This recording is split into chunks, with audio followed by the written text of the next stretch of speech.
യാത്രയിലും നമുക്ക് ദൈവമായിട്ട് നിൽക്കാനായിട്ട് ലഭിച്ച അവസരമായിട്ട് ഞാൻ ദൈവത്തെ സ്തുതിക്കുന്നു. നമ്മളതുപോലെ വർഷത്തിൻ്റെ അവസാന നാടുകളിലേക്ക് നാം കടന്നുവരികയാണ്. വളരെ സംഭവബഹുലമായ ഒരു വർഷമാണ് ഇത്. പല കാര്യങ്ങളുണ്ട്. നാം അത് മനസ്സിലാക്കുന്നുണ്ടോ ശ്രദ്ധിക്കുന്നുണ്ടോ എന്നെനിക്ക് അറിഞ്ഞുകൂടാ. നാം ജീവിക്കുന്ന ഈ ഇന്ത്യ രാജ്യത്ത് പല പല പുതിയ നിയമങ്ങൾ വന്നു കഴിഞ്ഞു. പലതും നമ്മുടെ ശ്രദ്ധയിൽപ്പെട്ടിട്ടില്ല എന്നേ ഉള്ളൂ. എല്ലാ വിധത്തിലും ഭരണകർത്താക്കളുടെ സഹകരിക്കാത്ത ആളുകളെ ഉപദ്രവിക്കുവാൻ വേണ്ടിയുള്ളതായ നിയമ സംവിധാനങ്ങളാണ് ഭൂരിഭാഗവും ചെയ്തത്.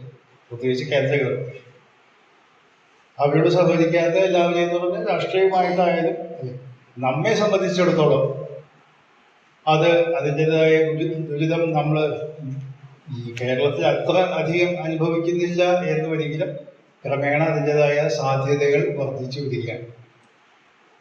ഇത്രയും സൗകര്യമായിട്ടും ശാന്തമായിട്ടും ദൈവവചനം പഠിക്കാനും മനസ്സിലാക്കാനും ദൈവത്തെ ആരാധിക്കാനും സുവിശേഷം അറിയിക്കാനും ഒരു പരിധി വരെ ഒക്കെയുള്ള സാഹചര്യം നമുക്ക് ഇപ്പോഴും നമ്മുടെ കേരളത്തിലുണ്ട്. എന്നാൽ മറ്റു സ്ഥലങ്ങളിൽ നിന്ന് അത്രയും സ്വാതന്ത്ര്യമില്ല എന്ന് നമുക്കറിയാം. ഇനി ഭാവിയിൽ ഇവിടെ വലിയ മോഹന വാഗ്ദാന സ്വപ്നങ്ങളൊക്കെ നമുക്ക് വാഗ്ദാനം ചെയ്യുന്നുണ്ട്. ഞങ്ങൾക്ക് ഭരണം കിട്ടിയാൽ ഞങ്ങളിവിടെ മാറ്റിമറിക്കാം. ഈ മാറ്റിമറിക്കുന്നതിൽ നമ്മെ കൂടി മറിക്കാനാണ് അവര് ഉദ്ദേശിക്കുന്നത്. നമ്മുടെ സ്വാതന്ത്ര്യം കൂടെ നഷ്ടപ്പെടുത്താനാണ് ശ്രമിക്കുന്നത്. അതുകൊണ്ട് ദൈവജനം വളരെ ശ്രദ്ധയോടുകൂടി പ്രാർത്ഥിക്കണം. നമുക്ക് സുവിശേഷത്തിൻ്റെ വാതിലുകൾ അടഞ്ഞു പോകാതിരിക്കാൻ നമ്മൾ ശ്രദ്ധയോടുകൂടെ പ്രാർത്ഥിക്കണം എന്ന് ഞാൻ ഓർപ്പിക്കുകയാണ്. അതുപോലെ വിഷയത്തിൻ്റെ ഏകദേശം അവസാന ഭാഗങ്ങളിലേക്ക് നാം കടന്നു വരികയാണ്. കഴിഞ്ഞ ആഴ്ച നമ്മൾ പഴയ നിയമയാഗങ്ങളിലൂടെ കർത്താവിൻ്റെ മരണത്തിൻ്റെ നിഴലുകളാണ് എന്ന് സൂചിപ്പിക്കുന്നതായ ചിന്തകളാണ് പങ്കുവച്ചത്. അപ്പോൾ ഒരു പകരമായ ഒരു യാഗം നടന്നാലേ ദൈവനീതി അത് പൂർത്തീകരിക്കുള്ളൂ. അതിന് കാരണം പഴയ നിയമത്തിൽ നിന്നൊക്കെ നമ്മളെ ചിന്തിക്കുകയുണ്ടായി. രക്തം ചൊരിയണം, ജീവന് പകരം ജീവൻ നൽകിയാലേ അത് സാധ്യമാക്കുകയുള്ളൂ എന്നുള്ള ആശയങ്ങളൊക്കെ നാം കഴിഞ്ഞ ആഴ്ച ചിന്തിക്കുകയുണ്ടായി. നാം വേദപുസ്തകം വായിക്കുമ്പോൾ പ്രത്യേകിച്ച് പുതിയ നിങ്ങൾ വായിക്കുമ്പോൾ യേശു കർത്താവാണ് പാപപരിഹാര ബലിയായി തീർന്നതെന്ന് വളരെ വ്യക്തതയോടുകൂടി നമ്മുടെ മുന്നിൽ നമുക്ക് വളരെ പരിചയമുള്ള വാക്യമാണ്. റോമാലേഖനം 5-ാം അധ്യായത്തിൻ്റെ 8-ാമത്തെ വാക്യം. അത് വായിക്കാതെ തന്നെ നമുക്കറിയാം എന്ന് ഞാൻ വിചാരിക്കുന്നു. ക്രിസ്തുവോ നാം പാപികളായിരിക്കുമ്പോൾ തന്നെ നമുക്ക് വേണ്ടി മരിക്കയാൽ ദൈവം തനിക്ക് നമ്മളുടെ സ്നേഹത്തെ നമുക്ക് വേണ്ടി മരിക്കുക. അപ്പോൾ ക്രിസ്തു നമുക്ക് വേണ്ടി നമുക്ക് പകരമായിട്ട് മരിച്ചു എന്നുള്ള ആശയം ഇല്ല. എന്നാൽ ഈ ക്രിസ്തു എന്ന് പറയുന്ന വ്യക്തി ആരാണ്? ഈ ഭാഗം പഠിക്കാനായിട്ട് ഞാൻ ശ്രമിച്ചപ്പോഴാണ് ഞാൻ പല പഴയ ചരിത്രങ്ങളൊക്കെ വായിക്കാനായിട്ട് ശ്രമിക്കുകയുള്ളൂ.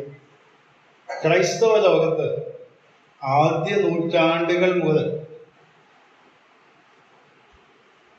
യേശു കർത്താവിൻ്റെ വ്യക്തിത്വത്തെക്കുറിച്ച് ദൈവമാണോ മനുഷ്യനാണോ, പൂർണ്ണ ദൈവമാണോ പൂർണ്ണ മനുഷ്യനാണോ എന്നുള്ള ചർച്ചകളും അഭിപ്രായ വ്യത്യാസങ്ങളൊക്കെ വളരെ കാലങ്ങളിൽ നിലവിലുണ്ടായി. ഈ കഴിഞ്ഞ ദിവസം ഞാൻ നെല്ലിക്കുന്ന സെൻറ്ററിൽ പോയപ്പോൾ അവിടെ ഒരു ബാനർ കാണാൻ വേണ്ടിയാണ്. അത് കൽതായ സുറിയാനി സഭക്കാരുടെ ഒരു ബാനറാണ്. അത് ഇങ്ങനെയാണ് എഴുതിയത്: നിഖ്യ സുന്നഹോദോസിൻ്റെ 1700-ാം വാർഷികം ആചരിക്കുന്നതിനുള്ളതായ അഭിമാനം നമ്മൾ പങ്കുവയ്ക്കുന്നു എന്ന് പറഞ്ഞുകൊണ്ടാണ് ആശയത്തിലാണ് അത്. അപ്പൊ നിഖ്യ സുന്നഹോദോസ് നടന്ന AD 325 ഓർമ്മ. അതായിരിക്കണം അവര് നിഖ്യ സുന്നഹോദോസ് എന്നാണ് എഴുതിയിട്ടുണ്ട്. അത് എഴുതിയിട്ടുണ്ട്. അപ്പൊ നിഖ്യ സുന്നഹോദോസ് നടന്ന 1700 വർഷം കഴിഞ്ഞു എന്നുള്ളതാണ് അവര്. അതിൽ വലിയ അഭിമാനത്തോടു കൂടിയാണ് കൽതായ സുറിയാനി സഭക്കാരെ അവിടെ ബാനറിൽ എഴുതി വെച്ചത്. കാരണം തൃശ്ശൂരിലത്തെ ഏറ്റവും പഴക്കമുള്ള ക്രൈസ്തവ സഭ കൽദായ സുറിയാനി സഭയാണ്. അത് സ്വതന്ത്ര സഭയാണ്. അന്ത്യോക്യയിലാണ് അതിന്റെ ഭരണ സംവിധാനമൊക്കെ. പിന്നീട് പഴക്കമുള്ളത് CSI ചർച്ചാണ്. CMS എന്ന് പറഞ്ഞിരുന്ന ഇപ്പോൾ CSI എന്ന് പറയുന്ന ചർച്ച.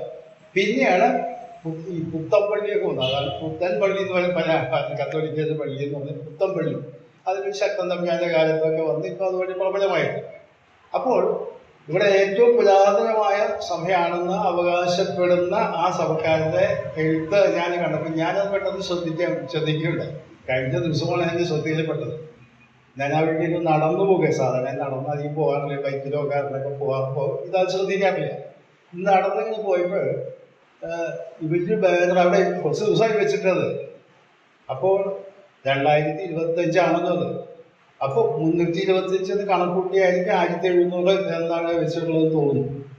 അപ്പോൾ വളരെ അഭിമാനത്തോടു കൂടി ഈ സുന്നഹദോസുകളൊക്കെ നടന്ന ചരിത്രം പഠിച്ചാൽ ഈ കാര്യങ്ങളൊക്കെ ചർച്ച ചെയ്യാനാണ്. അപ്പോൾ യേശു കർത്താവിന്റെ വ്യക്തിത്വത്തെക്കുറിച്ച് ആദ്യ നൂറ്റാണ്ടുകൾ മുതൽ തന്നെ ക്രൈസ്തവ വിഭാഗത്തിന്റെ മധ്യത്തിൽ വളരെയധികം അഭിപ്രായ വ്യത്യാസങ്ങൾ ഉണ്ടായിട്ടുണ്ട്.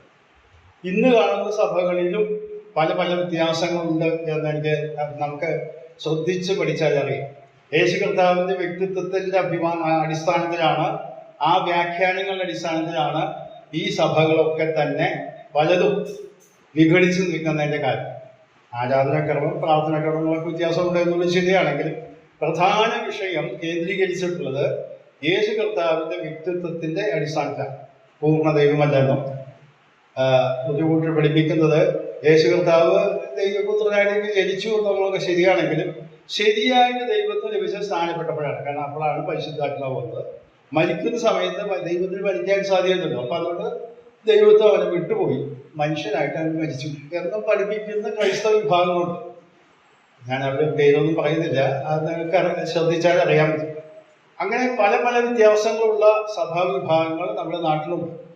എന്തിന് സുവിശേഷ വിഹിത സഭകൾ പോലും അവരെ പഠിപ്പിക്കലുകളിൽ അല്പസ്വല്പ വ്യത്യാസങ്ങളൊക്കെ നമുക്ക് കാണാനായിട്ട് കഴിയും. പ്രേതകാരുടെ ഇടയിൽ പോലും ചില തെറ്റിദ്ധാരണകൾ ഉള്ളതായിട്ടും എനിക്ക് മനസ്സിലായിട്ടുണ്ട്. എന്നാൽ വേദപുസ്തകം നമ്മുടെയൊക്കെ ഈ അഭിപ്രായ വ്യത്യാസങ്ങളൊക്കെ നമ്മൾ കേന്ദ്രീകരിക്കേണ്ടത് എഴുതപ്പെട്ട തിരുവെഴുത്തുകളിലേക്കാണ്. അഭിപ്രായങ്ങൾ എത്ര തന്മയത്വത്തോടുകൂടെ അവതരിപ്പിച്ചാലും അതൊക്കെ തിരുവെഴുത്തിന്റെ അടിസ്ഥാനത്തിൽ വേണം നാം മനസ്സിലാക്കാനും നമ്മുടെ ആശയങ്ങൾ രൂപീകരിക്കാനും എന്ന് പ്രത്യേകിച്ച് നാം ഓർത്തിരിക്കണം. നാം 1 തിമോഥെയോസ് 2-ാം അധ്യായത്തിൽ 5-ാം വാക്യം നമുക്ക് വായിക്കാം. വളരെ പരിചയമുള്ള വാക്യമാണ്. 1 തിമോഥെയോസ് 2-ാം അധ്യായത്തിൽ 5-ാം വാക്യം.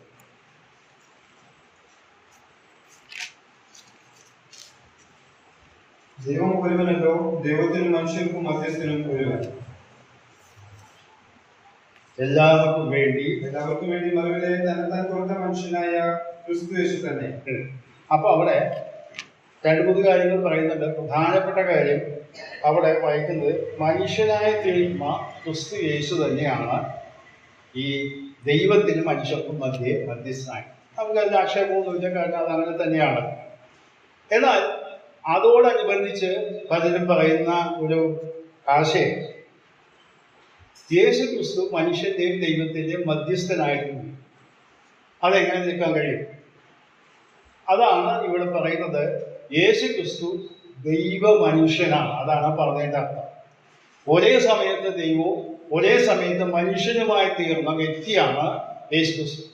അതാണ് അവിടെ പറയുന്നത്. ദൈവം ഒരുവനല്ലോ, ദൈവത്തിൽ മനുഷ്യർക്ക് മധ്യസ്ഥനും ഒരുവൻ, എല്ലാവർക്കും വേണ്ടി മറവിലയായി തന്നെ താൻ കൊടുത്ത മനുഷ്യനായ ക്രിസ്തു യേശു, അല്ലെങ്കിൽ മനുഷ്യനായി തീർന്ന ക്രിസ്തു യേശു. ഈ ക്രിസ്തു യേശുവിനെ കുറിച്ച് നാം വായിക്കുമ്പോഴേ ദൈവത്തിന് മനുഷ്യർക്കും മധ്യസ്ഥനായി നിൽക്കുമ്പോൾ നമുക്കറിയാം, മധ്യസ്ഥൻ എന്ന വാക്കുകൊണ്ട് ഉദ്ദേശിക്കുന്നത് 2 പാർട്ടികളെ പ്രശ്നങ്ങൾ ഉണ്ടാകുമ്പോൾ യോജിപ്പിക്കാൻ വേണ്ടി വരുന്ന 3ാമത്തെ കക്ഷിയാണ്. എന്നാൽ വേദപുസ്തകത്തിന്റെ ഭാഷയിൽ യേശു ക്രിസ്തു ഒരു 3ാമത്തെ വ്യക്തിയല്ല. നമ്മുടെ മധ്യത്തിലുള്ള ഒരു തെറ്റായ ആശയം അതാണ്. എന്ന് പറഞ്ഞാൽ മനുഷ്യനെ ദൈവത്തോട് രമ്യതപ്പെടുത്തുവാൻ, നീതിമാനായ ദൈവത്തിന്റെ അടുത്തിലേക്ക് വരുത്തുവാൻ മധ്യസ്ഥനായി നിന്ന വ്യക്തി 3ാമത്തെ വ്യക്തിയായിട്ടാണ് പലരും പഠിപ്പിക്കുന്നത്. നാം വേദപുസ്തകം വായിക്കാൻ ശ്രദ്ധിച്ച് വായിച്ചാല് യേശു ക്രിസ്തു 3ാമത്തെ വ്യക്തിയല്ല, ദൈവം തന്നെയാണ്. കാരണം നമുക്കതിൻ്റെ തെളിവുകളൊന്ന് വായിക്കാം. മത്തായി സുവിശേഷം 1-ാം അധ്യായത്തിലേക്ക് നമുക്ക് കടന്നില്ല. യേശു കർത്താവ് ജനനത്തോട് ബന്ധപ്പെട്ട് വരുന്ന ഒരു പ്രയോഗമാണത്. 1-ാം അധ്യായം അതിന് 21-ഉം 22-ഉം വാക്യങ്ങൾ വായിക്കും. അവൾ ഒരു മകനെ പ്രസവിക്കും, അവൻ തന്റെ ജനത്തെ അവരുടെ പാപങ്ങളിൽ നിന്ന് രക്ഷിപ്പാൻ എത്തിക്കൊണ്ട് നീ അവന് യേശു എന്ന് പേരിടണം എന്ന് പറഞ്ഞു. കന്യക ഗർഭിണിയായി ഒരു മകനെ പ്രസവിക്കും, അവന് ദൈവം നമ്മോട് കൂടെ എന്നർത്ഥമുള്ള ഇമ്മാനുവേൽ എന്ന പേർ വിളിക്കും. ഇവിടെ വായിക്കുന്നത് യേശു എന്ന് പേർ വിളിക്കണം. അതെന്തിനാ? രക്ഷിതാവ് എന്നർത്ഥത്തിൽ. എന്നിട്ട് അടുത്ത വാചകത്തിൽ പറയുന്നത് എന്താ? പഴയ ഉദ്ധരണിയാണ്, അവിടെ യശയാപ്രവചനത്തിലുള്ള ഉദ്ധരണിയാണത്. ദൈവം നമ്മോടുകൂടെ, അഥവാ യേശു കർത്താവ് എന്ന് പറഞ്ഞത് നമ്മോട് കൂടെയുള്ള ദൈവമായിട്ട് നമ്മൾ തിരിച്ചറിയണം എന്നാണ് ഇവിടെ ദൂതൻ പറയുന്നത്. അപ്പൊ നമ്മൾ പതുക്കെ അത് വായിച്ചു വിടുകയാണ്. ഇമ്മാനുവേൽ എന്ന വാക്കിന്റെ അർത്ഥം ദൈവം നമ്മോടുകൂടെ. അത് ആരെ പറ്റിയാ പറഞ്ഞത്? യേശു കർത്താവിനെ പറ്റിയാ പറഞ്ഞു, യേശു ക്രിസ്തുവിനെ പറ്റിയാ പറയും. അപ്പൊ യേശു ആരാണ്? രക്ഷകനാണ്, ദൈവം തന്നെയാണ്. ഇനി ഒരു വാക്യം വായിക്കാം. ലൂക്കോസിന്റെ സുവിശേഷം. യേശു കർത്താവ് ജനനത്തോട് ബന്ധപ്പെട്ടുള്ള വാക്യങ്ങളാണത്. അതിന്റെ 2-ാം അധ്യായം അതിന്റെ 10-ഉം 11-ഉം വാക്യം. ദൂതൻ അവരോട് ഭയപ്പെടേണ്ട, സർവ്വജനത്തിനും ഉണ്ടാകാനുള്ള ഒരു മഹാസന്തോഷം ഞാൻ നിങ്ങളോട് സുശേഷിക്കുന്നു. കർത്താവായ യേശു ക്രിസ്തു എന്ന രക്ഷിതാവ് ഇന്ന് ദാവീദിന്റെ പട്ടണത്തിൽ നിങ്ങൾക്കായി ജനിച്ചിരിക്കുന്നു. അവിടെ ശ്രദ്ധിച്ച് വായിച്ചാൽ കാണാൻ സാധിക്കും. ഈ വാക്യം ഞാൻ ഒന്ന് വിശദീകരിക്കട്ടെ. 10-ാം വാക്യത്തില് ദൂതനാണ് സുവിശേഷം അവിടെ അറിയിക്കുന്നത്. മഹാസന്തോഷം ഞാൻ നിങ്ങളോട് സുവിശേഷിക്കുന്നു. പല ആളുകൾ പ്രസംഗിക്കുന്നത് കേൾക്കാറുണ്ട്, മനുഷ്യർക്ക് മാത്രമേ സുവിശേഷം അറിയിക്കാനുള്ളതായ അവകാശമുള്ളൂ, ദേവദൂതന്മാർ വിഴിഞ്ഞു പോകുന്നു എന്ന് പത്രോസ് ലേഖനത്തിലെ വാക്യമുണ്ട് എന്ന്. എന്നാൽ നാം വേദപുസ്തകം ശ്രദ്ധിച്ചു വായിച്ചാൽ സുവിശേഷം ആദ്യമായിട്ട് മനുഷ്യരോട് അറിയിച്ചത് ദൈവത്തിന്റെ ദൂതനാണ്. ഇവിടെ എഴുതിയത് എന്താ? സർവ്വജനത്തിനും ഉണ്ടാകുവാനുള്ള മഹാസന്തോഷം ഞാൻ നിങ്ങളോട് സുവിശേഷിക്കുന്നു. നമ്മൾ വെളിപ്പാട് പുസ്തകം വായിച്ചു നോക്കിയാല് മഹാപീഡനകാലത്തിന്റെ അന്ത്യകാലഘട്ടത്തിലെ കയറുകൾ ഒരു ദൂതൻ ആകാശത്തിൽ പറന്നു കിടന്ന് നിത്യ സുവിശേഷം അറിയിക്കുന്നതായിട്ട് കാണാൻ സാധിക്കും. ഏറ്റവും അവസാന കാലഘട്ടത്തിൽ സുവിശേഷം അറിയിച്ചത് ഒരു ദൈവദൂതനിൽ കൂടെയാണ്. അപ്പോൾ എന്നാൽ മനുഷ്യരായ നമുക്ക് ഇന്ന് കാലത്ത് ദൈവം നമ്മോടാണ് ആ കാര്യം ഏൽപ്പിച്ചത്. അടുത്ത വാചകമാണ് എന്റെ ശ്രദ്ധ. കർത്താവായ ക്രിസ്തു എന്ന രക്ഷിതാവ്. 3 വാക്കുകൾ ശ്രദ്ധിക്കണം നമ്മുടെ. കർത്താവ്, 2 ക്രിസ്തു, 3 രക്ഷിതാവ്. ഈ കർത്താവ് എന്ന വാക്കുകൊണ്ട് എന്താണ് ഉദ്ദേശിക്കുന്നത്? അതിനെ നമുക്ക് ഈ ബൈബിൾ തർജ്ജമയുടെ രീതി ഒന്ന് ശ്രദ്ധിക്കണം. പഴയ നിയമം എഴുതപ്പെട്ടത് എബ്രായ ഭാഷയിലാണ്. എബ്രായ ഭാഷയിലാണ് യഹോവ എന്ന പേര്. അത് എബ്രായ വാക്കാണ്. നമ്മുടെ മലയാള തർജ്ജമയിൽ മാത്രമാണ് ഈ യഹോവ എന്ന വാക്ക് ഈ തർജ്ജമയിൽ, നമ്മുടെ സത്യവേദ പുസ്തകം എന്ന് പറയുന്ന തർജ്ജമയിൽ മാത്രമേ യഹോവ എന്ന വാക്ക് ഉപയോഗിച്ചിട്ട് ദൈവത്തെ പഴയ നിയമത്തിൽ കാണും. മറ്റു തർജ്ജമകളിലൊക്കെ ഇംഗ്ലീഷിലൊക്കെ ലോർഡ് എന്ന വാക്കാണ് ഉപയോഗിച്ചത്, കർത്താവ്. അതിന്റെ കാരണം ഈ കർത്താവ് എന്ന പുതിയ നിയമത്തിൽ കർത്താവ് എന്നാണ് ഉപയോഗിക്കുന്നത്. അതിന്റെ കാരണം ഈ പഴയ നിയമം ഗ്രീക്ക് ഭാഷയിലേക്ക് വിവർത്തനം ചെയ്തപ്പോൾ ഗ്രീക്ക് ഭാഷയിൽ യഹോവയ്ക്ക് തുല്യമായുള്ള വാക്ക് കർത്താവ് എന്നാണ്, അഥവാ ദൈവം എന്നുള്ള വാക്കിനെ ഉപയോഗിച്ചിട്ടുള്ള വാക്കാണ്. അപ്പോൾ പഴയ നിയമത്തിൽ യഹോവ എന്നുള്ള വാക്ക് പുതിയ നിയമത്തില് കർത്താവ് എന്നാണ് ഉപയോഗിച്ചത്. അപ്പോൾ യേശുവിനെ പറ്റി പറയുന്ന വാക്ക്, ഒന്ന് അവൻ കർത്താവാണ് അല്ലെങ്കിൽ ദൈവമാണ്. 2 ക്രിസ്തുവാണ്. ക്രിസ്തു എന്ന് പറഞ്ഞാൽ എന്താ? ദൈവത്താൽ അയക്കപ്പെട്ട അഭിഷിക്തൻ. 3ാമത് പറയുന്നത് എന്താ?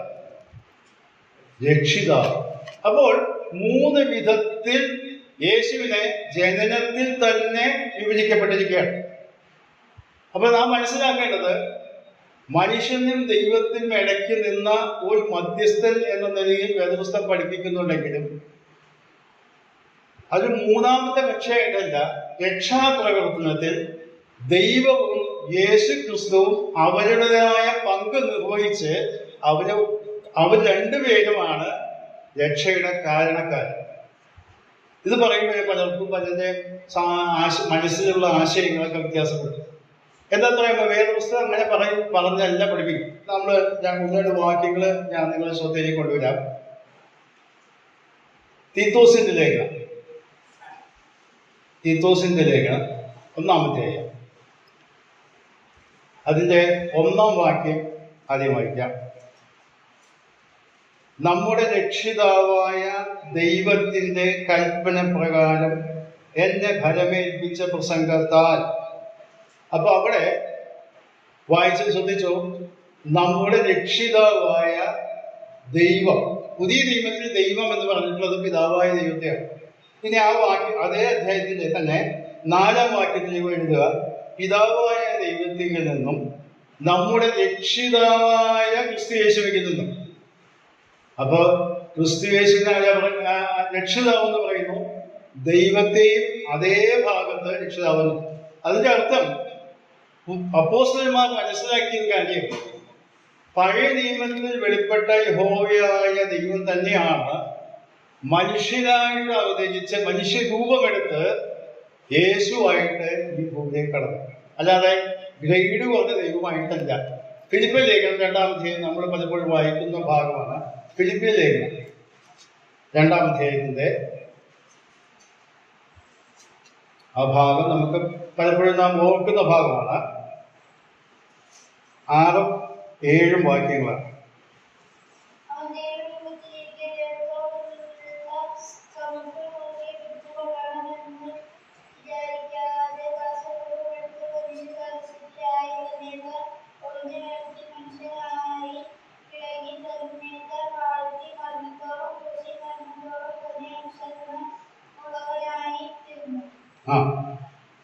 നമ്മളവിടെ വായിക്കുന്നത് അവൻ ദൈവരൂപത്തിൽ ഇരിക്കെ, അല്ലെങ്കിൽ അവൻ ദൈവമായിരിക്കെ. യഹോവയുടെ സാക്ഷികൾ എന്ന് പറഞ്ഞ ആളുകൾ ഈ വാക്യം അല്പം വളച്ചൊടിച്ചിട്ട് അവരെ ബൈബിളിൽ തർജ്ജമയ്ക്കും.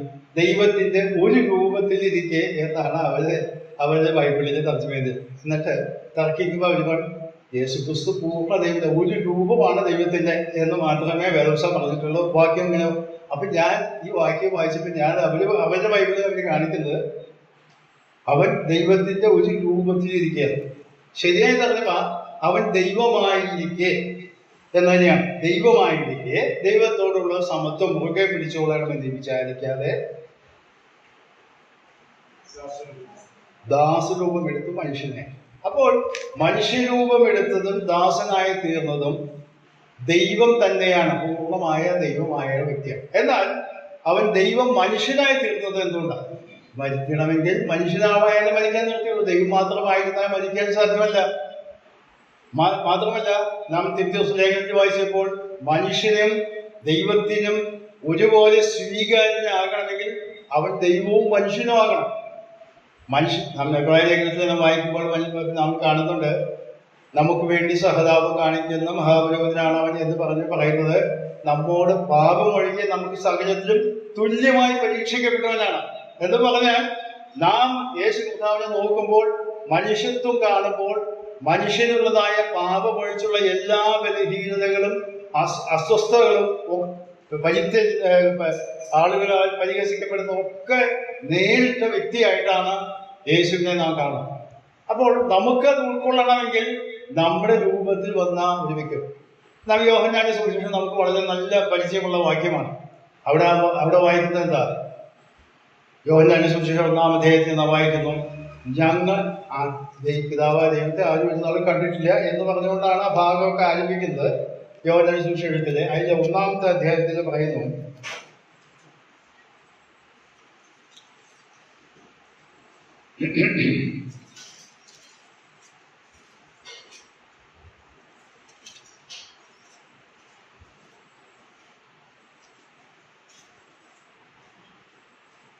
അതിന്റെ 14-ാം വാക്യം, വചനം ജഡമായി തീർന്നു, കൃപയും സത്യം നിറഞ്ഞവനായി നമ്മുടെ ഇടയിൽ വന്നു. ഞങ്ങൾ അവന്റെ തേജസ് പിതാവിൽ നിന്ന് ഏകജാതനായവന്റെ തേജസ്സായി കണ്ടു.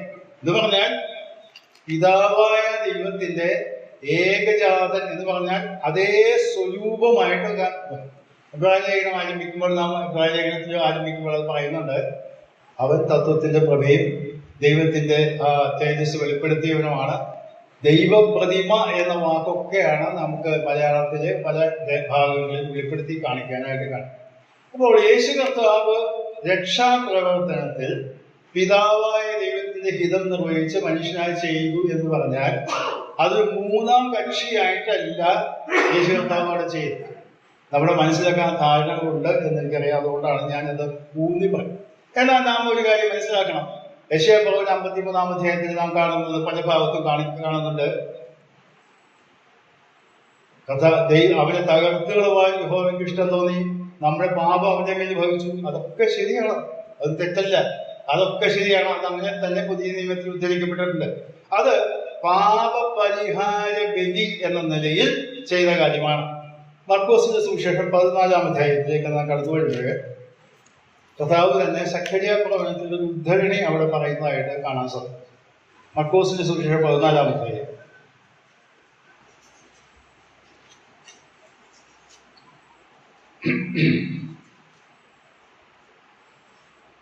അതിന്റെ 27-ാമത്തെ വാക്യം.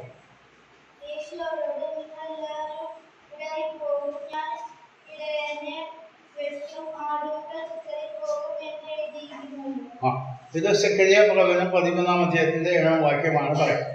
അവിടെ പറയുന്നത്, ഇടയിലെ വെട്ടും, എന്റെ കൂട്ടാളിയായ പുരുഷന്റെ മേൽ വാളയുണരുക. എന്റെ കൂട്ടാളിയായ പുരുഷൻ എന്ന് പറഞ്ഞാൽ എന്നോടൊപ്പമുള്ള എന്റെ സമസ്വഭാവക്കാരനായ വ്യക്തിയുടെ മേൽ വാൾ വീഴണം എന്ന് പറയുന്നതിനർത്ഥം പാപത്തിന്റെ ശിക്ഷ അവിടെ വഹിച്ചുകൊണ്ട് യേശു കർത്താവ് കൊല്ലപ്പെടണം. ഈ വാക്യമാണ് കർത്താവ് ഉദ്ധരിച്ചുകൊണ്ട് അവിടെ പറയും. എന്നിട്ട് പറഞ്ഞു, നിങ്ങളെല്ലാവരും ഓടിപ്പോകും, എല്ലാവരും ഇടറിപ്പോകും, ഇടയിനെ വെട്ടേൽക്കും, ആടുകൾ ചിതറിപ്പോകും. അത് കർത്താവിന്റെ മരണത്തോട് ബന്ധപ്പെട്ട് അവിടെ പെട്ടെന്നുള്ള ഇമ്മീഡിയറ്റ് ആയിട്ടുള്ള ആ കോണ്ടെക്സ്റ്റില് ശിഷ്യന്മാരെല്ലാവരും ഇവിടെ ഓടിപ്പോയി.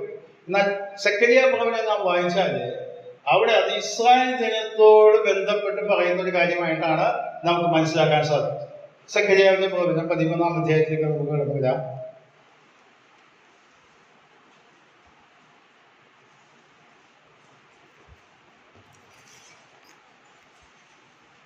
അതിന്റെ 7-ാം വാക്യം മുതൽ 9-ാം വാക്യം വരെ ഒന്ന് വായിക്കാം.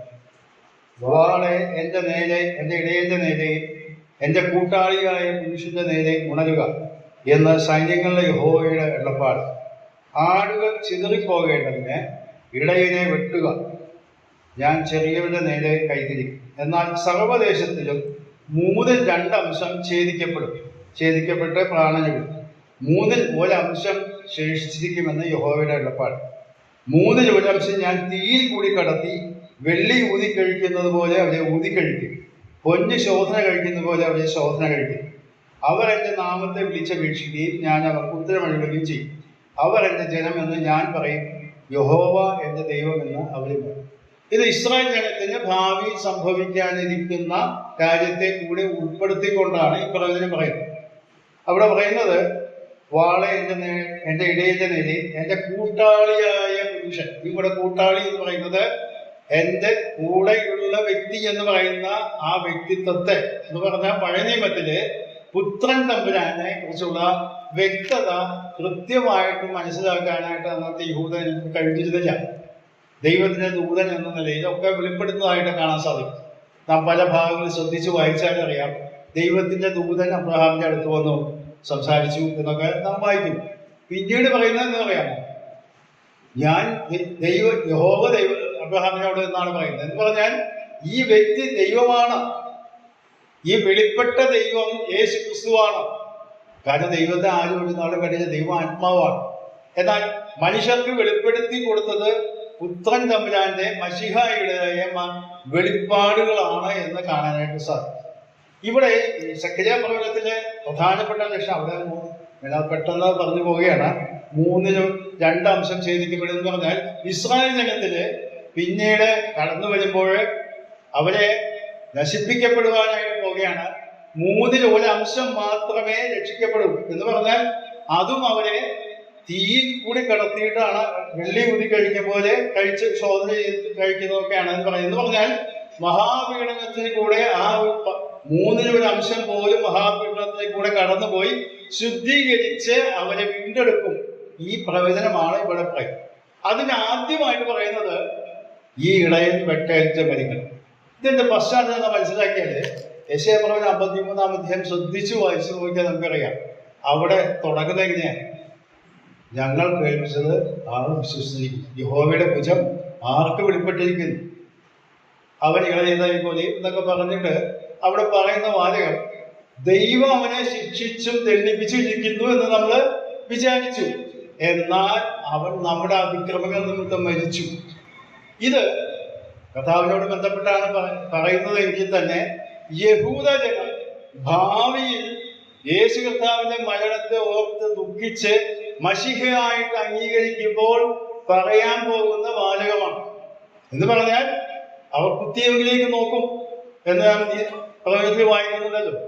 ആ കർത്താവിന്റെ അടുക്കിലേക്ക് മനസ്സാന്തരപ്പെടുന്ന സമയത്ത് അവര് പറയാൻ പോകുന്ന വാചകമാണ് യെശയ്യാപ്രവചനം 53 എഴുതിയിട്ടുള്ളത്. അന്ന് ഞങ്ങളത് വിശ്വസിച്ചില്ല. ഞങ്ങൾ എന്താ മനസ്സിലാക്കിയത്? ദൈവം ശിക്ഷിച്ച് അടുപ്പിച്ച് കൊന്നുകളഞ്ഞ വ്യക്തിയാണ് ഈ യേശു. എന്നാൽ ഞങ്ങളുടെയും കൂടെ അതിക്രമത്തിന് വേണ്ടിയാണ് ഈ വ്യക്തി മരിച്ചത് എന്നുള്ള തിരിച്ചറിവ് അന്ന് ഭാവിയിൽ ഉണ്ടാകും. ഇതാണ് പറയുന്നത്. ഇതാണ് സക്കറിയാ പ്രവചനം പറയുന്നത്. അവരെ തീയിലൂടെ കടത്തി ശോധന കഴിച്ച് മൂന്നിലൊരു അംശം ഛേദിക്കപ്പെടും, രക്ഷിക്കപ്പെടും. റോമാലേഖനത്തിൽ നാം വായിക്കുന്നത് ഇസ്രായേൽ മുഴുവൻ രക്ഷിക്കപ്പെടും എന്ന് നാം വായിക്കുന്നുണ്ട്. അത് സംഭവിക്കാൻ പോകുന്നത് വെളിപ്പാട് പുസ്തകത്തിൽ അതിൻ്റെതായ ആലങ്കാരിക പ്രയോഗങ്ങളിൽ കൂടെ വെളിപ്പെടുത്തുന്നുണ്ട്. മഹാപീഡനത്തിൽ കൂടെ ഇസ്രായേൽ ജനത്തെ കടത്തിവിട്ട് അത് ചെറിയൊരു അംശം മാത്രമാണ്. അവർ കർത്താവിനെ സ്വീകരിക്കുന്ന വ്യക്തികൾക്ക് മാത്രമേ ആ അവിടുന്ന് ദൈവത്തിന്റെ ജനമായി തീരാനുള്ള അവകാശമുള്ളൂ. 2 അംശം ഇവിടെ ഛേദിക്കപ്പെടുകയാണ്. കാരണം ഇസ്രായേൽ എന്ന പേരുള്ളതുകൊണ്ട് മാത്രം അവര് ദൈവത്തിന്റെ ജനമായിട്ട് ദൈവം സ്വീകരിക്കുന്നില്ല. കർത്താവിനെ അംഗീകരിക്കാവുന്നവരെ അവിടെ സ്വീകരിക്കുന്നില്ല എന്ന് കാണാനായിട്ട് സാധിക്കും. അതുകൊണ്ടാണ് അവസാനത്തെ വാചകത്തിൽ പറഞ്ഞ അവരെന്റെ ജനം എന്ന് ഞാൻ പറയും, യഹോവ എന്റെ ദൈവം എന്ന് അവരും. അപ്പോൾ ഇതൊക്കെ നാം വായിക്കുമ്പോഴേ നാം മനസ്സിലാക്കേണ്ടത് പഴയ നിയമ പ്രവചനങ്ങളിൽ വെളിപ്പെടുത്തപ്പെട്ടതായ ആ മഹാപാപ പരിഹാര ദിവസത്തിലും അല്ലെങ്കിൽ പാപപരിഹാര യാഗങ്ങളിലൊക്കെ വെളിപ്പെട്ട ആ യാഗവസ്തുവായിട്ട് കാണപ്പെടുന്നത് യേശുക്രിസ്തു തന്നെയാണ് എന്ന് കാണാൻ സാധിക്കും. അപ്പോൾ നാം നമ്മുടെ മനസ്സിലുള്ള ആശയത്തിന് അല്പം വ്യത്യാസം വരുത്താനായിട്ട് ഞാനിത് പറഞ്ഞത്. കാരണം യേശുക്രിസ്തു പാപം ക്ഷമിച്ചതിനു വേണ്ടി പരിഹാരമായി തീർന്നപ്പോൾ ദൈവത്തെ പ്രീതിപ്പെടുത്തി പ്രസാദിപ്പിച്ച് മനുഷ്യനെ സ്വീകരിച്ചു എന്നുള്ള ചിന്താഗതി ക്രൈസ്തവ മണ്ഡലത്തിൽ നമ്മുടെ ഇടയിലൊക്കെ ചിലരൊക്കെ പ്രസംഗിക്കുന്നതായിട്ട് കേട്ടു. അങ്ങനെയല്ല വേദപുസ്തകം പഠിപ്പിക്കുന്നത്. കാരണം വേദപുസ്തകത്തിന്റെ എല്ലാ ഭാഗങ്ങളും ചേർത്ത് ചിന്തിച്ചാൽ മാത്രമേ നമുക്കത് മനസ്സിലാക്കാനായിട്ട് കഴിയൂ. ഒരു ഭാഗവും മറ്റൊരു ഭാഗത്തിന് വിപരീതമായിട്ട് വ്യാഖ്യാനിക്കാനായിട്ട് നമുക്ക് നിർവാഹമില്ല. അപ്പോൾ കൈവിടപ്പെട്ട ദൈവം കാൽവരി ക്രൂശിൽ എന്റെ ദൈവമേ നീ എന്നെ കൈവിട്ടതെന്ത് എന്ന് നിലവിളിച്ചത് ശരിയാണ്. ആ നിലവിളിച്ചത് ആരെയാണ് ദൈവം കൈവിട്ടത്? പാപജടത്തിന്റെ സാദൃശ്യത്തിൽ അല്ലെങ്കിൽ നമ്മുടെ രൂപത്തിൽ വന്ന ദൈവത്തെയാണ് കൈവിട്ടത്. മനസ്സിലായല്ലോ?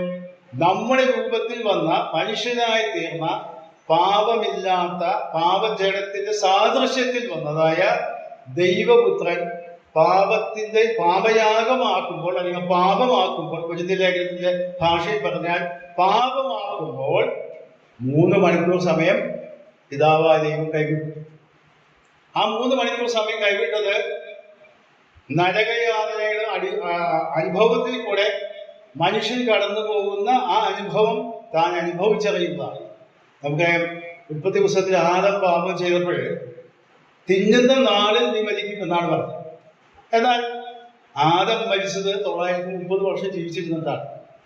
അപ്പോൾ ആദ്യം നടന്നത് ആത്മീയ മരണമാണ് ആദ്യം നടന്നത്. പിന്നീട് ക്രമേണ ശാരീരിക മരണം നടന്നു. ഇത് തന്നെയാണ് യേശു കർത്താവിന്റെ മരണത്തിന് സംഭവിച്ച ക്രമം.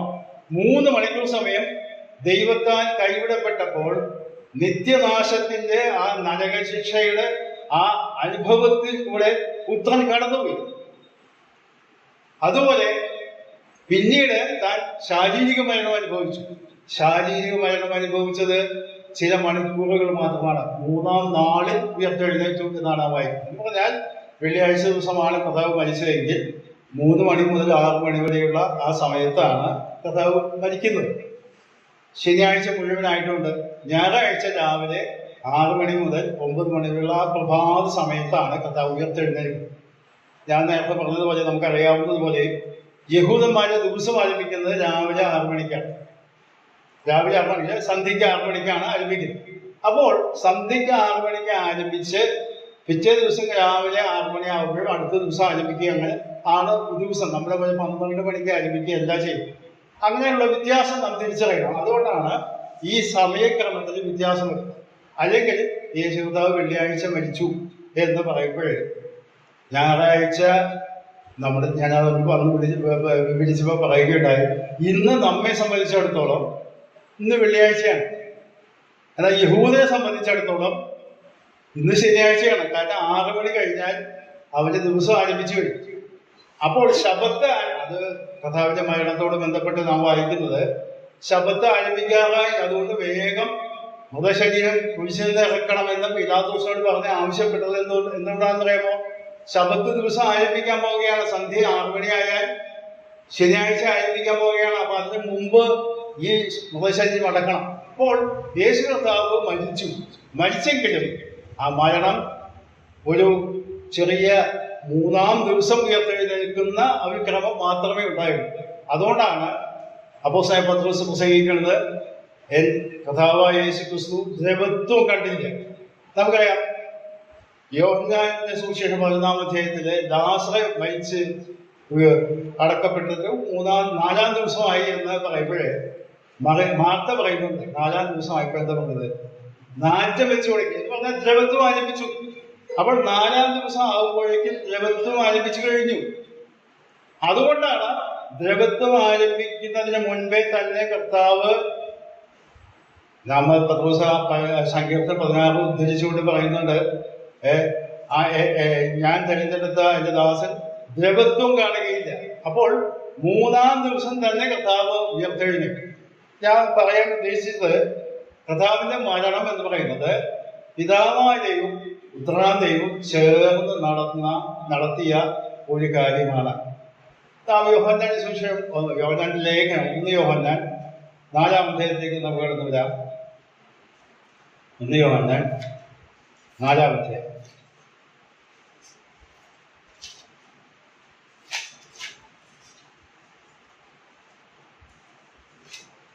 അതിന്റെ 9-ഉം 10-ഉം ആക്കി. 1 യോഹന്നാൻ 4-ാം അധ്യായത്തിന്റെ 9. ദൈവം തന്റെ ഏകജാതനായ പുത്രനെ നാം അവനാൽ ജീവിക്കേണ്ടതിന് ലോകത്തിലേക്ക് അയച്ചു എന്നുള്ളതിനാൽ ദൈവത്തിൽ നമ്മോടുള്ള സ്നേഹം പ്രത്യക്ഷമായി. 2, 10-ാം വാക്യം. നാം ദൈവത്തെ സ്നേഹിച്ചതല്ല, അവൻ നമ്മെ സ്നേഹിച്ച് തന്റെ പുത്രനെ നമ്മുടെ പാപങ്ങൾക്ക് പ്രായശ്ചിത്തമാകുവാൻ അയച്ചത് തന്നെ സാക്ഷാൽ സ്നേഹമാകും. എന്ന് പറഞ്ഞാൽ 2 കാര്യമാണ്. ഒന്ന്, സ്നേഹം പ്രത്യക്ഷമായത് യേശു കർത്താവിന്റെ ജനനത്തോടുകൂടി തന്നെ ദൈവത്തിന്റെ സ്നേഹം വ്യക്തമായി. എന്നാൽ അത് പൂർത്തീകരിക്കപ്പെടുന്നത് തന്റെ പ്രായശ്ചിത്ത മരണത്തിലൂടെയാണ്. അപ്പോൾ നാം മനസ്സിലാക്കേണ്ടത്, ഈ രംഗങ്ങളിലൊക്കെ ദൈവത്തിന്റെ സ്നേഹത്തെ വെളിപ്പെടുത്തിക്കൊണ്ടാണ് കർത്താവ് ജീവിച്ചത്. തന്റെ പഴയ ശുശ്രൂഷ കാലത്തായാലും മരണസമയത്തായാലും അവിടെ അത് കാണാൻ സാധിക്കും. ഇപ്പൊ ലോകത്തിലേക്ക് യേശു കർത്താവ് വന്നത് തന്നെ ദൈവസ്നേഹത്തിന്റെ വെളിപ്പാടാണ്. മരണത്തോടുകൂടി സാക്ഷാൽ സ്നേഹം എന്ന് പറഞ്ഞാൽ അതിന്റെ പൂർത്തീകരണം ക്രൂശമരണത്തോടുകൂടെ പിതാവ് വെളിപ്പെടുത്തി. അപ്പൊ അതിൽ നിന്ന് മനസ്സിലാക്കേണ്ടത്, പിതാവായ ദൈവം പുത്രനെ അയച്ച് തന്റെ മരണത്തിലേക്ക് അയച്ചപ്പോൾ തന്നെ പുത്രനെ നിർബന്ധിച്ച് യാഗമാക്കുകയല്ല, മറിച്ച് സ്വമേധയാ 2 കൂട്ടരും പരസ്പര സമ്മതത്തോടു കൂടെയുള്ളതായ ഒരു യാഗമരണമാണ് അവിടെ നടന്നത്. അഥവാ ദൈവത്താൽ കൈവിടപ്പെടുവാൻ പുത്രൻ തയ്യാറായി, പുത്രനെ തകർത്തിടുവാൻ പിതാവ് തയ്യാറായി എന്നുള്ള ആ അർത്ഥത്തിൽ വേണം നാം അത് മനസ്സിലാക്കാൻ. കാരണം നാം എബ്രായലേഖനം 10-ാം അധ്യായത്തില്, അത് 40-ാം സംഖ്യയിലുള്ള ഉദ്ധരണിയാണ്, അവിടെ നമുക്കറിയാവുന്നതാണ്. ആ ഭാഗം വേണമെങ്കിൽ വായിക്കാം. എബ്രായലേഖനം 10-ാം അധ്യായത്തിലെ അതിൻ്റെ 5-ാം വാക്യം മുതലാണ് ആ വാക്യങ്ങൾ വരുന്നത്. അതിൻ്റെ 7-ാം വാക്യം ഇപ്പോൾ വായിച്ചാൽ മതി. അപ്പോൾ ഞാൻ പറഞ്ഞു, ഇതാ ഞാൻ വരുന്നു, പുസ്തകച്ചൂടിൽ എന്നെക്കുറിച്ച് എഴുതിയിരിക്കുന്നു, ദൈവമേ നിന്റെ ഇഷ്ടം ചെയ്യുവാൻ ഞാൻ വരുന്നു എന്ന് അവൻ പറയും. 7-ാം വാക്യത്തിൽ അതാണ് പറയുന്നത്. എന്ന് പറഞ്ഞാൽ പഴയ നിയമ പുസ്തകങ്ങളിൽ എഴുതപ്പെട്ടത് നിവർത്തീകരിക്കാൻ ഇതാ ഞാൻ തയ്യാറായി വരുന്നു. അതേസമയം യോഹന്നാൻ ലേഖനത്തിൽ നിന്ന് വായിച്ചു, പുത്രനെ പിതാവ് അയച്ചു. ഇത് രണ്ടുപേരും ഒരുമിച്ച് ചേർന്നാണ് ഈ കർത്താവിന് മരണം പാപയാഗം നടത്തുന്നത്. യോഹന്നാനെ വെളിപ്പാട് പുസ്തകം അതിൻ്റെ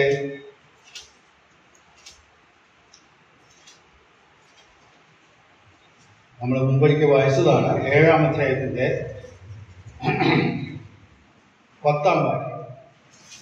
രക്ഷ എന്നുള്ളത് സിംഹാസനത്തിൽ ഇരിക്കുന്നവനായ നമ്മുടെ ദൈവത്തിന്റെയും കുഞ്ഞാടിന്റെയും ദാനം എന്ന് അത്യുഷത്തിൽ ആർത്തുകൊണ്ടിരുന്നു. അവിടെ പറയുന്നത് രക്ഷ എന്നുള്ളത് സിംഹാസനത്തിൽ ഇരിക്കുന്നവനായ നമ്മുടെ ദൈവത്തിന്റെയും കുഞ്ഞാടിന്റെയും ദാനം എന്ന് പറഞ്ഞാൽ ഈ രക്ഷ എന്ന് പറഞ്ഞാൽ രണ്ടു കൂട്ടും കൂടി ചേർന്ന് നടത്തുക. അല്ലാതെ ഒരു മധ്യസ്ഥൻ എന്ന വാക്കുകൊണ്ട് നമ്മൾ അർത്ഥമാക്കുന്ന മൂന്നാം കക്ഷിയായിട്ടല്ല കർത്താവിന്റെ വേദപുസ്തകം അവതരിപ്പിക്കും. എന്നാൽ ഈ ഭാഗം ഞാൻ പഠിക്കുകയും ചെയ്തുകൊണ്ട് നമ്മൾ എന്തുകൊണ്ടാണ് നമ്മുടെ ഇടയിലൊക്കെ ഇങ്ങനെയുള്ള ഒരു ആശയക്കുഴപ്പങ്ങൾ ഉണ്ടാകുന്നത് എന്ന് ചിലപ്പോഴൊക്കെ ചിന്തിക്കാം. യുക്തിപരമായിട്ട് എബ്രായ ലേഖനക്കാരൻ തെളിയിക്കുന്ന ഒരു കാര്യം കൂടിയുണ്ട്. എബ്രായ ലേഖനം 9-ാം അധ്യായത്തിൽ നമുക്ക് എടുക്കുക. എബ്രായ ലേഖനം 9-ാം അധ്യായം.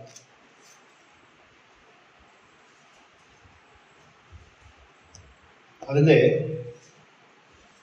15-ഉം 16-ഉം 17-ഉം വാക്യങ്ങൾ നമുക്ക് വായിക്കാം.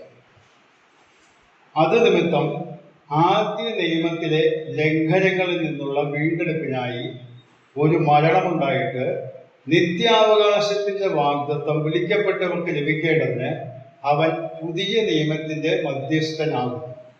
നിയമം ഉള്ളിടത്ത് നിയമകർത്താവിന്റെ മരണം തെളിവാൻ ആവശ്യം. മരിച്ച ശേഷമല്ലോ നിയമം സ്ഥിരമാകുന്നത്. നിയമകർത്താവിന്റെ ജീവകാലത്തോളം അതിന് ഉറപ്പില്ല. ഈ വേദഭാഗം നമ്മൾ വായിക്കുമ്പോഴേ നമ്മളൊരു കാര്യം മനസ്സിലാക്കണം. നമ്മുടെ മലയാളം തർജ്ജമയിൽ വന്നിട്ടുള്ള ഒരു ചെറിയ അർത്ഥവ്യത്യാസം അത് മനസ്സിലാക്കും. ഇവിടെ നിയമം എന്ന വാക്കാണ് ഉപയോഗിച്ചിട്ടുള്ളത്. എന്നാൽ ശരിയായിട്ടുള്ള വാക്ക് അവിടെ ഇംഗ്ലീഷ് ടെസ്റ്റമെന്റ് എന്നാണ് വായിക്കുന്നത്. നമുക്കറിയാം പുതിയ നിയമം പഴയ ഓൾഡ് ടെസ്റ്റമെന്റ്, ന്യൂ ടെസ്റ്റമെന്റ് എന്നാണ് മലയാളത്തിൽ നമ്മൾ വായിക്കുന്നത്. പുതിയ നിയമം, പഴയ നിയമം. ഈ നിയമം എന്ന വാക്കല്ല അവിടെ ഉപയോഗിക്കാൻ ആവശ്യമായി. ഞാൻ മറ്റു തർജ്ജമകളൊക്കെ നോക്കും, മലയാളത്തിലും മറ്റു അവിടെ എഴുതിയിരുന്നത് ഈ നിയമം ഉള്ളിടത്തല്ല, മരണപത്രം എന്നാണ് അത് എഴുതിയത്. അവിടെ എഴുതി അതിന്റെ അടുത്ത വാചകം വായിക്കുമ്പോൾ അറിയാം, മലയാളം വാക്യം, നിയമമുള്ളയിടത്ത് നിയമകർത്താവിന്റെ മരണം തെളിവാൻ ആവശ്യം എന്ന് പറഞ്ഞാൽ നമുക്കറിയാം. ഇപ്പോൾ നമ്മുടെ നാട്ടിലൊക്കെ സ്ഥിരമായിട്ടുള്ളതാണല്ലോ മരണപത്രം എഴുതുക, വിൽപത്രം എഴുതുക. ഒരാൾ ജീവിച്ചിരിക്കുമ്പോൾ അദ്ദേഹത്തിന്റെ സ്വത്ത് അവകാശങ്ങളൊക്കെ തന്റെ ആർക്കെങ്കിലും പിൻഗാമികളായിട്ട് മക്കൾക്കോ അല്ലെങ്കിൽ ബന്ധുക്കൾക്കോ ആർക്കെങ്കിലും കൊടുക്കണമെങ്കിൽ എഴുതി വെക്കാം. നിയമപ്രകാരം എഴുതി വെച്ച രജിസ്റ്റർ ഇപ്പോൾ എഴുതുന്നത് എൻ്റെ കാലശേഷം അല്ലെങ്കിൽ എൻ്റെ മരണശേഷം എൻ്റെ ഇന്ന വസ്തുക്കളൊക്കെ ഇന്ന ആൾക്ക് കൈമാറ്റം ചെയ്യുന്നതായിരിക്കും. ഈ ആൾ മരിച്ചു കഴിഞ്ഞാൽ ഈ അവകാശി അവകാശപ്പെടണം, ക്ലെയിം ചെയ്യണം. അപ്പൊ രണ്ട് കാര്യങ്ങളാണ് അവിടെ നിയമപ്രകാരം വേണ്ടത്. ഒന്ന്, ഇത് എഴുതി വെച്ച ആൾ മരിച്ചു എന്നുള്ള ഡെത്ത് സർട്ടിഫിക്കറ്റ്. രണ്ട്, ഈ അവകാശപ്പെടുന്ന വ്യക്തി ഈ ആൾ എഴുതി വെച്ച ആള് തന്നെയാണെന്ന് തെളിയിക്കണം. രണ്ട് കാര്യങ്ങളാണ് തെളിയിക്കേണ്ടത്. നമ്മുടെ നാട്ടിലെ നിയമമാണ് ഞാൻ പറയുന്നത്. നമ്മുടെ കേരളത്തിൽ ഇപ്പോൾ നിലവിലുള്ളത് നമ്മൾ മനസ്സിലാക്കുന്ന നിയമം. അപ്പോൾ മരണപത്രം എഴുതി വെച്ചാല് ഒന്നാമത് തെളിയിക്കണം ഈ വ്യക്തി മരിച്ചു എന്ന് തെളിയിക്കും. രണ്ട്, ഈ വ്യക്തി എഴുതി വെച്ച അവകാശി ഇത് തന്നെയാണെന്ന് നിയമപ്രകാരം തെളിയിക്കും. ആ രണ്ട് കാര്യം ചെയ്താൽ മതി, ആളുകൾ ആ അവകാശം ഒഴുകും. ഇവിടെ എപ്പോഴും ലേഖനക്കാരൻ പറയുന്നത് പറയുമോ, ഈ നിയമം എന്ന് പറയുന്നത് മരണപത്രമാണ്. കർത്താവ് നമുക്കറിയാം, കർത്താവിന്റെ കർത്തൃമേശ സ്ഥാപിച്ച സമയത്ത് മത്തായി സുവിശേഷത്തിൽ അത് വായിക്കുന്നുണ്ട്. ആ പാനപാത്രം വീഞ്ഞെടുത്ത് ഉയർത്തിക്കൊണ്ടുവരാൻ പറഞ്ഞു, ഇത് എന്റെ രക്തത്തിൽ പുതിയ നിയമമാണ്. ആ പുതിയ നിയമം ഇവിടെ എബ്രായ കർത്താവ് സ്ഥാപിക്കുന്ന നിയമം അതിന്റെ മരണം തെളിയാനായിട്ട് ആവശ്യമാണ്. അത് തെളിയിക്കണം. അപ്പൊ അത് കഴിഞ്ഞ അടുത്ത വാചകം, മരിച്ച ശേഷമല്ലോ നിയമം സ്ഥിരമാകുന്നത്, അല്ലെങ്കിൽ മരണപത്രം സ്ഥിരമാകുന്നത്, നിയമകർത്താവിന്റെ ജീവകാലത്തോളം അതിന് ഉറപ്പില്ല എന്ന് പറഞ്ഞാൽ യേശു കർത്താവ് മരിക്കണം. ഇത് ഈ നിയമം ചെയ്തു എന്നൊക്കെ പറയുന്നത് എന്താ? 10-ാം അധ്യായത്തിന്റെ 16-ാം വാക്യം കൂടെ വായിക്കാം. ഈ കാലം കഴിഞ്ഞ ശേഷം ഞാൻ അവരോട് ചെയ്യുവാനിരിക്കുന്ന നിയമം ഇങ്ങനെയാകുന്നു, എന്റെ ന്യായപ്രമാണം അവരുടെ ഉള്ളിലാക്കി അവരുടെ ഹൃദയങ്ങളിൽ എഴുതും എന്ന് കർത്താവിന്റെ അരുളപ്പാട്. മതി. ഇത് യെരമ്യാ പറഞ്ഞ 31-ന്റെ 31-ാം വാക്യമാണ് ഇവിടെ ഉദ്ധരിക്കുന്നത്. അവിടെ പറയുന്നത് എന്ന് കർത്താവ് അരുളി ചെയ്യുന്നു എന്ന് പറഞ്ഞത് പഴയ യെരമ്യാ പ്രവചനത്തില് യഹോവ അരുളി ചെയ്യുന്നു എന്നുള്ള സംശയം ഉണ്ടെങ്കിൽ നമുക്കൊന്ന് വായിച്ചു നോക്കാം. യെരമ്യാ പ്രവചനം 31-ന്റെ 31.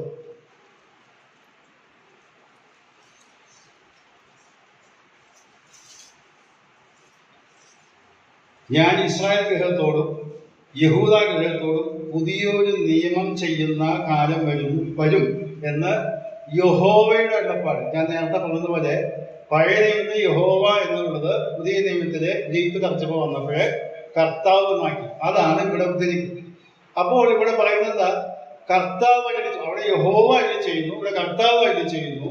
ആ യഹോവയാണ് ഇവിടെ മരിക്കുന്നത്, അല്ലെങ്കിൽ കർത്താവാണ് ഈ മരിക്കുന്നത്. ഈ 9-ാം അധ്യായത്തിൽ പറയുന്നത് ഈ മരണപത്രം, ഈ മരണത്തോടുകൂടി സ്ഥാപിച്ച നിയമത്തിന്റെ അടിസ്ഥാനത്തിലാണ് ഈ പുതിയ നിയമം സ്ഥാപിക്കപ്പെട്ടത്. അത് പഴയ നിയമത്തിൽ പറയപ്പെട്ട യഹോവയായ ദൈവം തന്നെയാണ് ഈ കർത്താവ് എന്ന് പറയുന്ന മശിഹ അല്ലെങ്കിൽ യേശുക്രിസ്തു. തന്റെ മരണത്തിലൂടെയാണ് ഈ കാര്യം സ്ഥാപിക്കപ്പെട്ടത്. അപ്പോൾ പഴയ നിയമത്തിലൊക്കെ യഹോവ എന്ന് പറഞ്ഞിട്ട് പുതിയ നിയമത്തിലൊക്കെ കർത്താവ് എന്നാക്കാൻ കാരണം ഞാൻ നേരത്തെ പറഞ്ഞതുപോലെ ആ തർജ്ജമ ഗ്രീക്ക് തർജ്ജമയിൽ യഹോവ എന്ന വാക്കിന് യഹോവ എന്നുള്ള കുറേ വാക്കാണ്. അങ്ങനെ വന്നപ്പോഴേ നാം മനസ്സിലാക്കണം, ക്രൂശിൽ മരിച്ചത് വെറും മനുഷ്യനല്ല, അല്ലെങ്കിൽ ദൈവ മനുഷ്യൻ എന്ന് നാം പറയുന്നുവെങ്കിൽ തന്നെ സാക്ഷാൽ ദൈവം തന്നെയാണ് മരിച്ചത്. ഒരു വാക്യം കൂടി നമുക്ക് വായിക്കാം. 1 കൊരിന്ത്യർ 2-ാം അധ്യായം. അപ്പോസ്തലനായ പൗലോസ് ഈ കാര്യം വെളിപ്പെടുത്തിക്കൊണ്ട് പറയുന്ന ഒരു വാക്കുണ്ട്. 1 കൊരിന്ത്യർ 2-ാം അധ്യായം അതിന്റെ 7-8 വാക്യങ്ങൾ നമുക്ക് വായിക്കാം. 1 കൊരിന്ത്യർ 2-ാം അധ്യായത്തിന്റെ 7-8 വാക്യങ്ങൾ.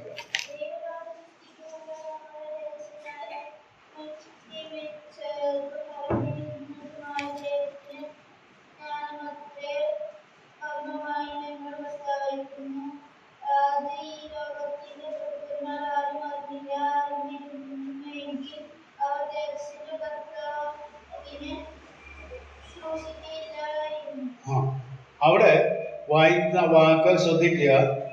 ദൈവം ലോക സൃഷ്ടിക്ക് മുമ്പേ നമ്മളെ തേജസ്സിനായി നിയമിച്ചിരുന്നതും ദൈവത്തിന്റെ ജ്ഞാനമാണ്. അത് ഈ ലോകത്തിൽ കൊടുക്കുമാരും അറിഞ്ഞില്ല. അടുത്തത് വായിക്കുക.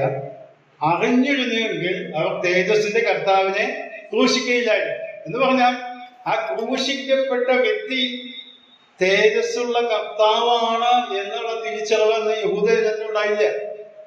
അപ്പോൾ ആ മരിച്ച വ്യക്തി ആരാണ്? ദൈവം തന്നെയാണ് മരിച്ചത്. ദൈവം തന്നെ മനുഷ്യനായി തീർന്ന വ്യക്തിയായിട്ട് മരിച്ചതാണ്. ഞാൻ നേരത്തെ പറഞ്ഞ പോലെ മനുഷ്യനായെങ്കിലേ മരിക്കാൻ സാധിക്കുകയുള്ളൂ.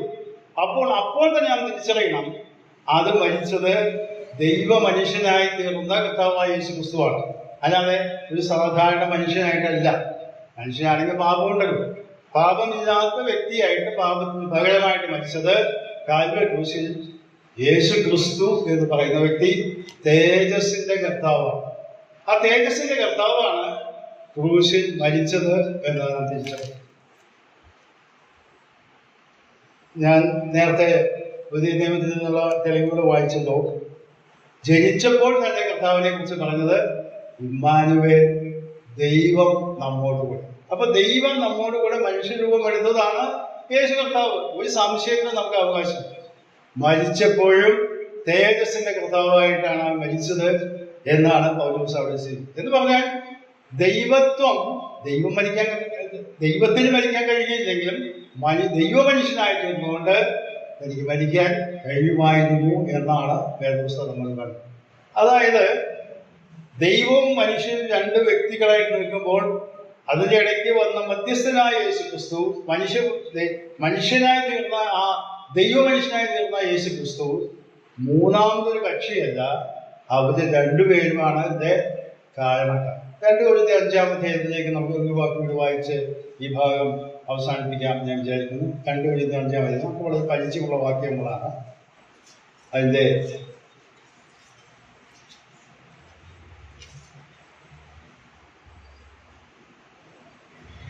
18-ഉം 19-ഉം വാക്യം. അതിനൊക്കെ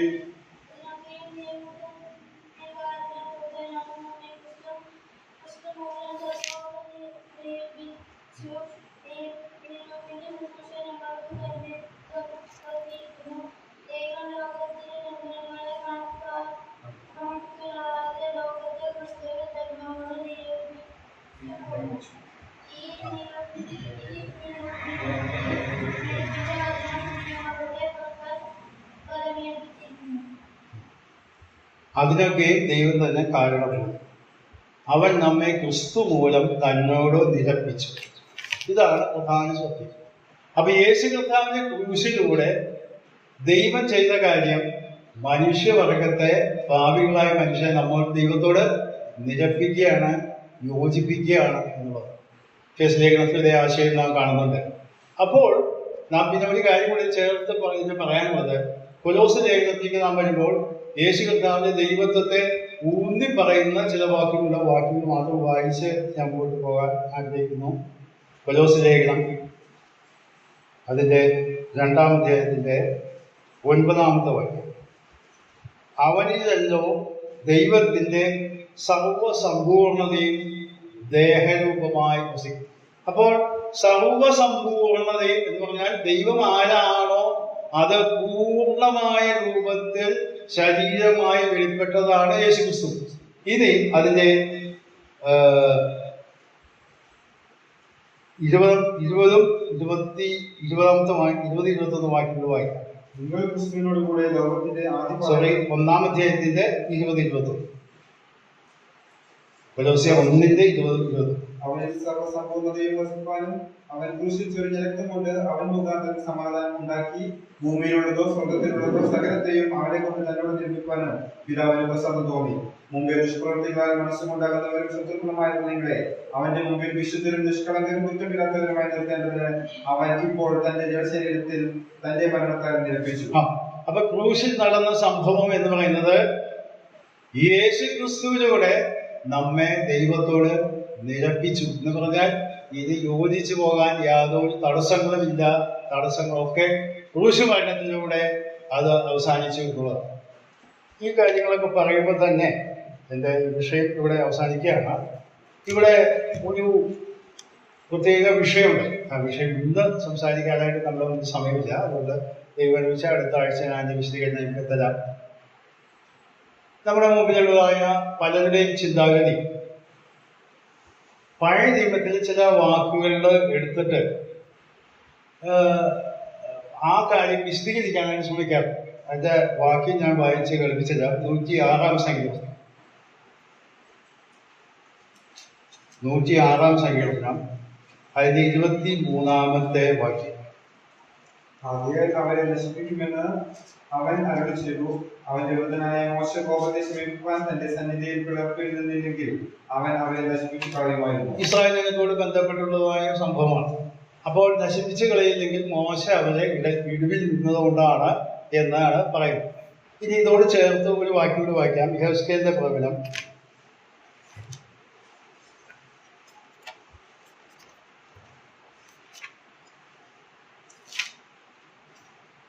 22-ാം അധ്യായം അതിന്റെ 30-ാമത്തെ വാക്യം.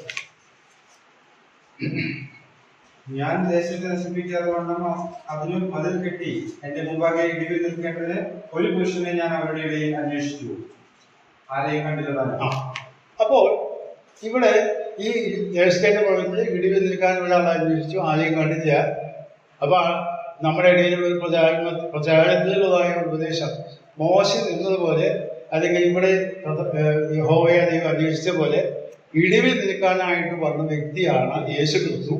അങ്ങനെയാണ് നാം മനസ്സിലാക്കേണ്ടത് എന്നുള്ളതായ ലേഖനങ്ങളും പുസ്തകങ്ങളും ഞാൻ ധാരാളമായി വായിച്ചിട്ടുണ്ട്. അപ്പോൾ അത് എങ്ങനെ മനസ്സിലാക്കാൻ സാധിക്കും? മോശ ഇടിവിൽ നിന്നില്ലെങ്കിൽ ദൈവം ഇസ്രായേലിനെ നശിപ്പിച്ചു കളയുമായിരുന്നു എന്നാണ് നാം സങ്കല്പത്തിൽ വായിച്ചത്. അതിന്റെ പശ്ചാത്തലം നാം പറയാം. അപ്പോൾ വിശദീകരിക്കാൻ ഇപ്പോൾ സമയം വേണം, അതുകൊണ്ട് ഞാൻ പറഞ്ഞത് അത് ദൈവം അടുത്ത ആഴ്ച ഞാൻ വിശദീകരിക്കാം.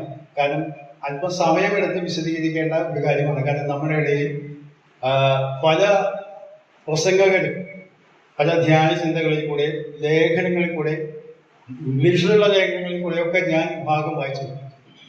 ദൈവത്തിന് മനുഷ്യർക്കും മധ്യേ ഇടിവിൽ നിന്ന വ്യക്തിയാണ് യേശു ക്രിസ്തു.